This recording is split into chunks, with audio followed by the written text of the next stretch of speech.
Bonjour Thomas Cazenave. Bonjour. Le Premier ministre Sébastien Lecornu déclare ce matin dans Le Parisien aujourd'hui en France à propos de son gouvernement: on peut chuter à n'importe quel moment. Il dit dans la tribune également, ça peut dérailler 10 fois. Vous êtes aussi pessimiste que lui ?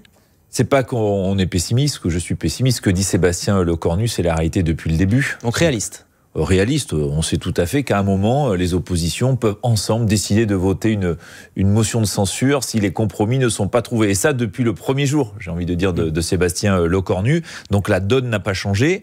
On voit que les débats sont un peu difficiles à l'Assemblée. Pour l'instant, personne n'a décidé, notamment pas le Parti socialiste, d'aller à la censure. Donc le chemin se poursuit, même si on voit bien que c'est des sauts de haie pas toujours très faciles.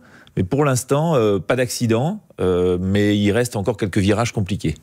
Vendredi, les députés macronistes ont refusé un compromis avec la gauche sur une question, celle de la taxe Zucman, mais aussi sur l'impôt sur la fortune climatique. Vous préférez prendre le risque d'une censure plutôt que de taxer les très riches ? Ah non, mais alors attendez, sur la taxe Zucman, je pense qu'on a eu un moment de vérité un peu à l'Assemblée nationale. Ça fait des mois qu'on nous parle de la taxe Zucman. Il n'y a pas de majorité sur la taxe Zucman. Pourquoi ? Parce que vous avez décidé de ne pas, de ne pas voter ni cette version ni une version allégée. Et moi j'assume de ne pas l'avoir votée parce que ça aurait été la première fois qu'on taxait ce qu'on appelle le patrimoine professionnel. À l'époque de la création d'ailleurs de l'impôt sur la fortune, si on se rappelle bien, même François Mitterrand avait refusé de mettre le patrimoine professionnel dans l'impôt sur la fortune. Il a vu cette expression, il ne faut pas taxer le tracteur, je crois. Et donc, il y a eu une majorité à l'Assemblée pour dire ce serait extrêmement difficile après pour notre économie si on crée la taxe Zucman. Donc, elle a été écarté. Il n'y a pas de majorité. On perd la tête dans ces débats budgétaires. Oui. Roland Lescure parlait de sorcellerie fiscale ce matin dans la tribune. Il parlait précisément de la taxe. Qu'est-ce qui a été voté, celle-ci, qui impose les bénéfices sur les multinationales, totalement inapplicable selon lui. Vous partagez cette expression ? Vous pourriez la reprendre ? Sorcellerie fiscale ? Oui, sorcellerie ou ouragan fiscal, tempête fiscale sur l'Assemblée. Voilà, parce que oui, c'était Halloween. Non, mais il y a une passion, une obsession française pour la fiscalité. On nous a quand même fait croire pendant des mois, des semaines que finalement, si on arrivait à voter une taxe Zucman, on allait résoudre tous les problèmes de notre pays. Enfin, moi, j'ai l'impression que les problèmes de notre pays ne peuvent pas tous trouver une solution par la fiscalité. Mais est-ce qu'on n'est pas obligé d'en passer par là, justement, quand même, aujourd'hui, pour contraindre les ultra-riches à payer ce qu'ils doivent payer ? Mais le problème, c'est que on a eu des évolutions dans le projet de budget de compromis. On a dit les multinationales vont être davantage mis à contribution. Le gouvernement a proposé une contribution sur les hauts revenus, c'est-à-dire que les hauts revenus paient davantage. Donc vous avez une série de mesures, mais il faut quand même qu'on soit clair sur notre ligne. La taxe Zucman, et c'est pas nous qui le disons, c'est qu'elle détruirait une partie de l'outil de production. Mais parce que tous les ans, vous prenez 2% de votre entreprise, alors que c'est une réalité virtuelle. Mais on cherche aussi de l'argent, Thomas Cazenave, et on sait qu'on peut le trouver à travers ce qui s'échappe de France, justement, ou ce qui passe par des contournements. Mais la taxe Zucman, à un moment, ils ont été avancés que ça allait rapporter 25 milliards, ce qui n'est pas vrai. Après, on a une nouvelle estimation à 5 milliards. Ce que je veux dire, c'est qu'il faut qu'on crée de la richesse. Après, on peut débattre de la redistribution de cette richesse, d'où la taxation des bénéfices, la taxation des plus riches. Mais quand vous commencez à vous attaquer au patrimoine professionnel, alors vous avez un risque soit qu'il s'en aille, soit que vous ayez moins d'entrepreneurs investisseurs. Ce débat, il a eu lieu, il a été tranché. Parlons de ce qui a été adopté. Vendredi, l'Assemblée a adopté un amendement transformant l'IFI, impôt sur la fortune immobilière, en impôt sur la fortune improductive. Alors, pour que nos auditeurs comprennent, on sort la résidence principale en gros, mais on fait entrer les actifs comme les assurances-vie, les yachts, tout ce qui est improductif. Un amendement qui vient du MoDem, mais qui a été voté par le RN, le Parti socialiste, par Renaissance. Pourquoi ? Non mais c'est peu ou prou le projet défendu par le Rassemblement national dans son programme. C'est l'impôt sur la fortune. Marine Le Pen s'est félicitée, effectivement. Voilà, elle s'est félicitée. Donc, vous avez quand même des actes. Mais Marc Fesneau du MoDem dit pas du tout, c'est notre impôt, on le défend depuis longtemps, c'est un impôt de compromis. Les autres n'ont rien compris. Ceux qui disent que c'est l'impôt de Marine Le Pen n'ont rien compris. Alors, je paraphrase, mais c'est l'idée. Moi, j'étais en séance pour tout vous dire, et j'ai voté contre. D'abord, c'est hallucinant la manière dont ça s'est passé. On invente la fiscalité comme ça à coup d'amendements, de sous-amendements en séance, d'interruption de séance. C'est le débat budgétaire, non, c'est pas la beauté. Un débat budgétaire, normalement, il est préparé avant, si vous voulez, il est préparé en commission. Donc là, ça a été extrêmement confus et on arrive avec un nouvel accord entre le Rassemblement national et le Parti socialiste. Non mais imaginez l'état de nos débats. On a eu quelques jours avant un accord entre le Rassemblement National encore et la France Insoumise sur la taxe des multinationales. On va y revenir, mais vraiment sur cette mesure, on a du mal à comprendre si ça va rapporter plus ou moins que votre ancien impôt. Vous avez l'impression que c'est le retour de l'ISF, on entend beaucoup cette phrase. Est-ce que vous avez chiffré concrètement combien ça va rapporter? Mais non, mais imaginez qu'on n'a même pas pu voter avec un chiffre. Donc nous, on s'oppose aussi, si vous voulez, à cette créativité fiscale permanente. On est le pays le plus taxé d'Europe. Donc on dit, cessons peut-être cette course à la taxation. Et d'autre part, on ne peut pas sans arrêt changer les règles, en fait. C'est extrêmement difficile pour les gens de se projeter si chaque année vous modifiez les règles. Donc c'est ça la sorcellerie fiscale, finalement. C'est un peu ça, quand même, oui, de toujours toucher à la fiscalité. Autre annonce qui est intervenue vendredi, le renoncement au gel des pensions et des allocations pour 2025, annonce de Sébastien Lecornu, il l'a dit à l'Assemblée nationale. Ça veut dire quoi? Que l'année blanche est terminée, même si ça faisait partie des plus grosses sources d'économie du projet de loi? Ça veut dire qu'une partie de l'année blanche est bien entamée, en effet, parce qu'elle consistait à tout geler. Geler, effectivement, les transferts sociaux, les retraites, le barème de l'impôt sur le revenu. Le barème de l'impôt sur le revenu sera indexé, ce qui va protéger celles et ceux qui travaillent de l'augmentation de l'inflation. Moi, je pense qu'il y avait quand même dans cette mesure quelques difficultés, notamment les petites retraites, de ne pas les indexer. Donc Sébastien Lecornu, il a pris acte que cette mesure, elle était difficilement applicable. Et nous soutenons Sébastien Lecornu aussi dans cette recherche de compromis. Comment on reste sous les 5% de déficit? C'était votre promesse, si on lâche tout ce qui fâche. Alors moi je suis d'accord, on aura la deuxième partie du budget. Vous savez que le débat budgétaire il est en deux parties. D'abord là ce sont les recettes, voilà, et après on passera aux dépenses. Et après on va passer aux dépenses. Et c'est censé s'arrêter mardi, mais ça va sûrement déborder. Et ça va continuer parce qu'on n'est pas au bout. Donc il faudra aussi qu'au moment où on parle des dépenses, on ait le courage de tenir bon sur des économies. Parce que sinon, à la fin, il n'y aura que des augmentations d'impôts dans ce budget, et ça, nous le refuserons. Mais vous êtes prêt à lâcher quoi pour éviter une nouvelle dissolution? Parce qu'on sait qu'il y a des négociations. Sébastien Lecornu a appelé les partis à discuter, justement. Il reprend le chemin des négociations hors de l'Assemblée nationale. D'ailleurs, ça fait un peu grincer des dents. Vous êtes prêt à lâcher quoi encore? Mais il y a quand même eu beaucoup de pas en avant pour trouver ce compromis. Je reviens parce que tout le monde a l'air de l'avoir oublié. Donc c'est aux socialistes maintenant de faire des compromis, de faire le pas vers vous. Oui, quand même, la suspension de la réforme des retraites, alors que tous les autres pays ont augmenté l'âge de départ à la retraite, c'est quand même un sacré pas en avant pour trouver une main tendue, pour trouver ce compromis. Elle n'est pas encore votée. Elle n'est pas votée, mais elle sera votée. Il y a aucun, il y a aucun doute. Il y a une majorité à l'Assemblée pour le suspendre. Donc c'est quand même un pas en avant. Le gouvernement, Sébastien Lecornu, dit on va mettre les multinationales à contribution. Très bien. Les plus riches à contribution avec cet impôt spécifique, la contribution différenciée sur. Mais le compromis, c'est pas accepter tout le programme de l'autre. Et parfois, avec les socialistes, on comprend qu'il faudrait prendre toutes leurs propositions de taxes. Donc, il faut aussi qu'ils fassent des pas vers les autres, ce qu'ils peut-être sont prêts à faire, vu les discussions qui ont lieu. Et tant mieux, parce qu'à la fin de l'année, il faut quand même qu'on ait un budget. C'est ça l'objectif. Oui, et puis concrètement, on ne sait pas vraiment de quoi on parle, parce qu'ensuite, le texte va passer au Sénat, et il faut qu'il passe à l'Assemblée nationale, qu'il ait la bienveillance, l'abstention, pas seulement des socialistes, mais aussi des écolos ou des communistes. Concrètement, vous avez l'impression que sans le 49.3 déjà, est-ce que ça peut passer? Et on parle dans le vent, on parle d'un truc qui va vraiment arriver finalement sur le bureau des V. Il y a encore beaucoup d'obstacles à franchir. Je suis d'accord avec vous. On le voit. D'abord, est-ce que le 24 novembre, il y aura un vote à l'Assemblée sur la première partie du budget? On n'est pas sûr sur que le ce budget. vote passe, non, ce n'est pas sûr. Et vous avez raison de dire que le Sénat défendra un autre budget. Donc, soit on se mettra d'accord entre l'Assemblée et le Sénat et entre les différentes composantes politiques, soit il y aura un risque d'échec. Mais pour l'instant, il faut continuer, je crois, à se projeter dans ce débat parlementaire qui, même s'il est confus sur le plan fiscal, a le mérite d'avancer. Sébastien Lecornu a dit ne pas recourir au 49.3. Tout le monde prend ses responsabilités. Thomas Cazenave, le président de la Fondation pour le logement des défavorisés, Christophe Robert, était ici même à votre place. Il s'inquiétait, lui, de régression sur le budget. On l'écoute. J'ai peur que nous allions vers des régressions. On voit par exemple dans les sujets qui nous tiennent à cœur la capacité à construire du logement social en France, qui a chaque année une coupe de 1,3 milliard d'euros qui empêche de produire massivement du logement social et de rénover ce logement social. Coupé sur le chèque énergie par exemple, le chèque énergie c'est pour aider les personnes qui ont peu de ressources à se chauffer, c'est 150 € par an. Et là on nous dit qu'il va y avoir une coupe de 250 millions d'euros. Vous entendez ces critiques, Thomas Cazenave ? Mais j'entends ces critiques et vous savez, quand on va rentrer dans les économies sur le budget de l'État, vous aurez des critiques sur tous les sujets en permanence. Parce que en France, je suis bien placé pour le savoir, c'est très difficile de faire des économies. Et y compris à l'Assemblée. Tout le monde vous dit, mais bien sûr qu'il faut redresser les finances publiques. Qu'est-ce que c'est que ce déficit public? Qu'est-ce que c'est que cette dette? Et le lendemain, dès qu'on essaie de faire des économies, vous avez des levées de boucliers. Donc c'est aussi un moment de responsabilité. Je pense qu'on ne peut pas redresser les finances publiques qu'en augmentant les impôts. Il y a déjà trop de hausses d'impôts dans ce budget.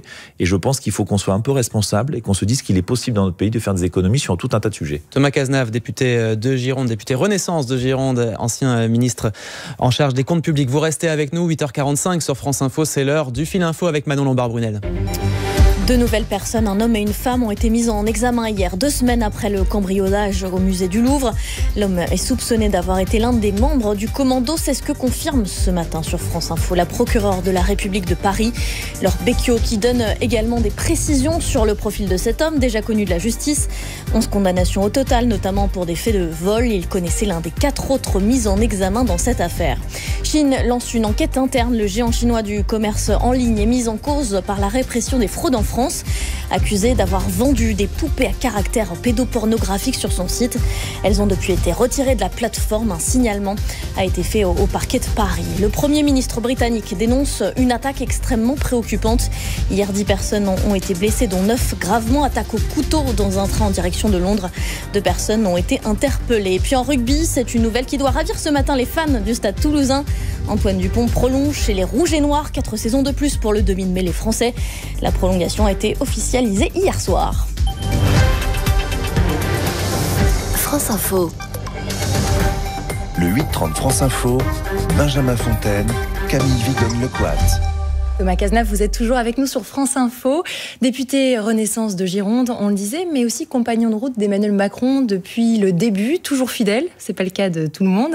Emmanuel Macron, justement, qui lui s'occupe de l'international pendant qu'on débat du budget. Il a annoncé hier un grand plan d'aide pour la région des lacs en Afrique. Vous êtes un de ses proches. Est-ce qu'il n'est pas un peu loin du match, le président de la République ? Je pense que le président de la République, il n'a pas à rentrer dans ces débats purement parlementaires. Il a pu le faire par le passé. Il y a un Premier ministre, Sébastien Lecornu, qui a été nommé, et c'est à lui de gérer la situation, amener le pays à avoir un budget à la fin de l'année. Je pense que chacun doit être dans son rôle. Et l'international, les questions européennes, c'est vraiment le champ dans lequel on attend le président de la République. Et d'ailleurs, dans le champ dans lequel il y a beaucoup de sujets. On est très focalisé sur nos débats français, sur le budget. On a quand même une menace, par exemple, sur notre industrie européenne très très forte, avec un risque de décrochage par rapport aux États-Unis, par rapport à l'Asie, pour lequel il faut encore de nouvelles impulsions européennes et pour lequel le rôle du chef de l'État, à mon avis, est important. Une situation internationale très dure encore. La guerre en Ukraine n'est pas terminée, les menaces sont là. Donc il est sur ces dossiers, chacun à sa place, oui. On revient à une bonne pratique de la Ve République. Moi, ça me va bien. Ouais. Et je pense qu'on a un Sébastien Lecornu qui fait le Premier ministre, son travail de Premier ministre avec les différents groupes parlementaires. Pardonnez-moi, mais c'est pas un peu de la langue de bois, parce qu'Emmanuel Macron, il est extrêmement impopulaire en ce moment, plus que jamais. 11% de popularité dans le baromètre du Figaro Magazine, publié il y a 2 jours. C'est le pire score depuis toujours, à égalité avec les plus mauvais chiffres de François Hollande. Les appels à la démission se multiplient également. Vous pensez que ça peut tenir comme ça jusqu'en 2027 ? Vous savez, moi je suis de ceux qui sont très attachés au respect de nos institutions. Je vois mal demain, par exemple, un maire contesté sur une de ces mesures et dont on dirait il faut qu'il parte parce qu'il est très impopulaire. On fragiliserait toutes nos institutions. Je pense qu'il y a des élections qui se sont déroulées sans aucun doute. Et maintenant, il faut que chaque mandat aille au bout. Maintenant, nous, le problème, il est parlementaire. C'est parce que nous n'avons pas de majorité. Et donc, à nous de trouver les voies et moyens pour donner cette stabilité. C'est une crise parlementaire dont la solution, elle doit se trouver au Parlement. Et c'est ce qu'on essaie de faire, sous l'impulsion de Sébastien Lecornu, avec non pas des accords d'ailleurs, mais des compromis avec différentes formations politiques. C'est la seule voie pour garder de la stabilité jusqu'en 2027. Thomas Cazenave, vous nous dites la suspension de la réforme des retraites va être adoptée. On a vu il y a quelques jours, le retour d'une forme d'ISF. On a l'impression que c'est vraiment le macronisme qui est en train de s'étioler. Qu'est-ce qui va rester de cet héritage ? D'abord, on verra. Moi, je regarde quand même qu'en matière économique, on ne parle plus de chômage de masse dans notre pays. Moi, j'ai travaillé à Pôle emploi. Maintenant, ça s'appelle France Travail. Du temps d'ailleurs de François Hollande. Tous les jours, c'était l'inversion de la courbe du chômage. Aujourd'hui, plus personne ne parle de chômage de masse. Il a considérablement baissé. On a créé des emplois, on a relancé l'apprentissage. On a fait de la France un territoire très attractif. Il y a une précarité qui s'est renforcée pour aussi. les investissements. Attendez, et lutter contre la précarité, c'est lutter contre le chômage. Donc je trouve que cette dynamique-là économique, elle a profité à tout le monde, a profité à notre pays. Et si on commence à recréer des taxes dans tous les sens qui rend du coup la capacité à investir dans notre pays beaucoup moins intéressante et que nos entrepreneurs partent à l'étranger, on aura tout perdu. Donc c'est pour ça que dans le moment, n'a pas vraiment fonctionné. Reconnaissez-le, Thomas Cazenave. Non, aujourd'hui, le problème qui est le nôtre, c'est une crise politique liée à l'absence de majorité.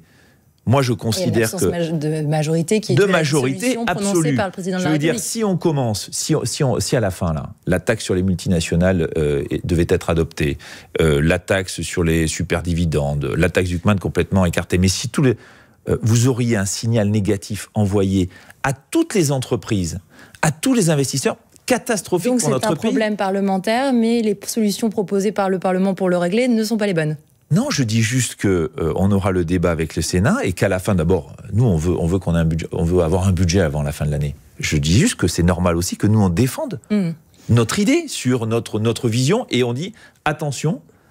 La multiplication des taxes va se retourner contre nous et à la fin, quand on n'aura plus rien à redistribuer parce qu'on aura d'une certaine manière ralenti la croissance, ralenti les investissements, on sera en plus grande difficulté encore. Il y a un autre point, Thomas Cazenave, c'est que Emmanuel Macron s'est toujours présenté comme un rempart face à l'extrême droite. Vous l'avez évoqué tout à l'heure, cette semaine, pour la première fois de son histoire, le RN a réussi à faire passer un amendement sur la dénonciation des accords de 68, sur les visas avec l'Algérie.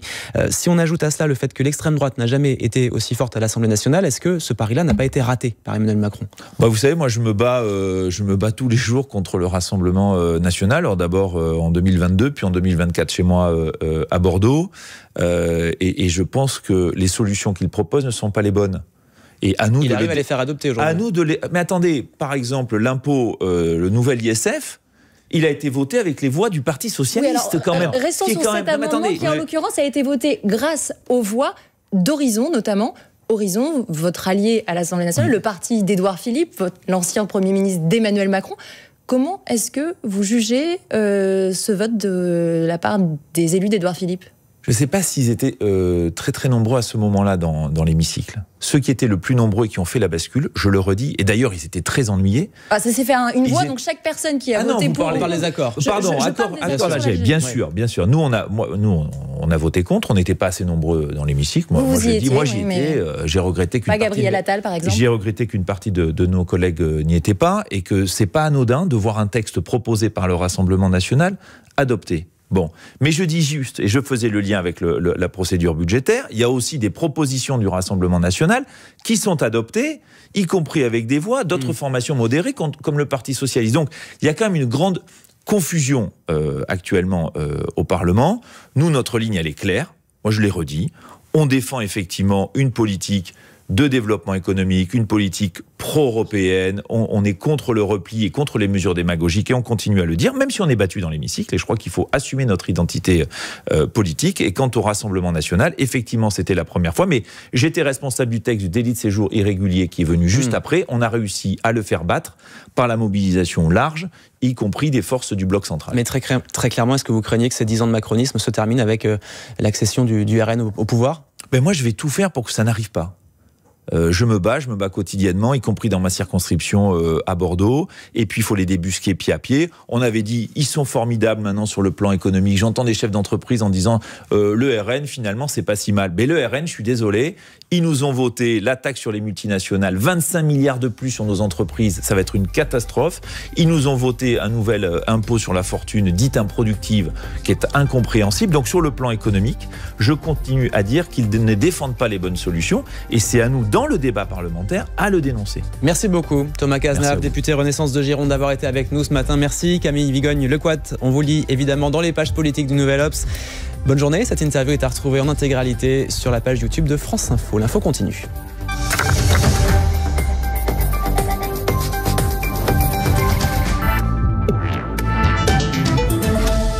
Et voilà tout juste 3 ans que Giorgia Meloni préside le Conseil des ministres italien. Et tout ce mois-ci sur France Info, chaque dimanche, on va vous raconter son destin, ce qu'il a façonné, les épreuves qu'elle a dû traverser, à commencer par celle d'être une femme en politique, Agathe Mahué. Je suis Giorgia. Je suis une femme. Je suis une mère.